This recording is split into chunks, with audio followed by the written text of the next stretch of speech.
జాడ తెలియకుండా పోయిన రోహింగ్యాల కేసు విచారణ సందర్భంగా సుప్రీంకోర్టు ప్రధాన న్యాయమూర్తి జస్టిస్ సూర్యకాంత్ చేసిన వ్యాఖ్యలు న్యాయవర్గాన్ని రెండుగా చీల్చేశాయి. సీజేఐ వ్యాఖ్యలు సబబు కాదు అని కొందరు న్యాయ కోవిదులు బహిరంగంగా లేఖ రాస్తే ఆయనకి మద్దతుగా మాజీ న్యాయమూర్తులు కొంతమంది లేఖ రాశారు.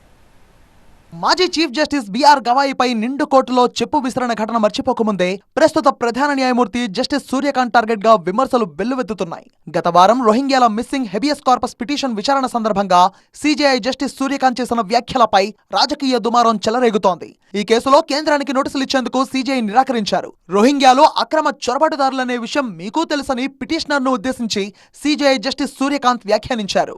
రోహింగ్యాలను ఉద్దేశించిన జస్టిస్ సూర్యకాంత్ చేసిన వ్యాఖ్యలపై అభ్యంతరం చెప్తూ న్యాయవాది ప్రశాంత్ భూషణ్ నేతృత్వంలో 30 మంది న్యాయ కోవిదులు బహిరంగ లేఖ రాశారు.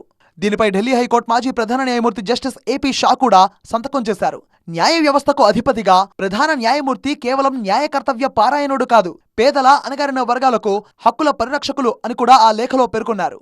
చొరబాటుదారులు సొరంగాలు తవ్వుకుంటూ వచ్చేవారని చేసిన వ్యాఖ్యల ప్రభావం హైకోర్టులో దిగువ కోర్టులపై ప్రభావం చూపుతుందని లేఖలో ప్రస్తావించారు.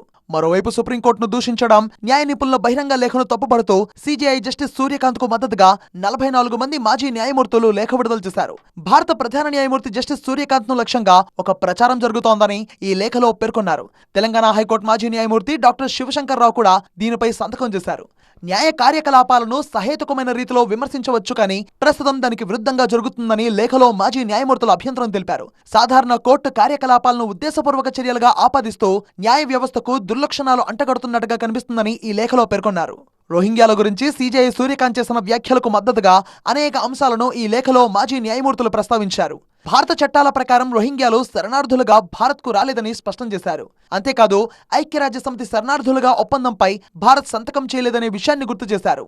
రాజ్యాంగబద్ధంగా అనుసరించాల్సిన విషయాన్ని అమానవీయ చర్యగా పేర్కొంటూ ప్రధాన న్యాయమూర్తి వ్యవస్థకు అంటగట్టడాన్ని తప్పుపట్టారు. సీజేఐ వ్యాఖ్యలపై ఈ స్థాయిలో విమర్శలు, మద్దతు రావడం చూస్తుంటే ఒక కేసు న్యాయ వ్యవస్థను రెండుగా చీల్చినట్టు కనిపిస్తోంది.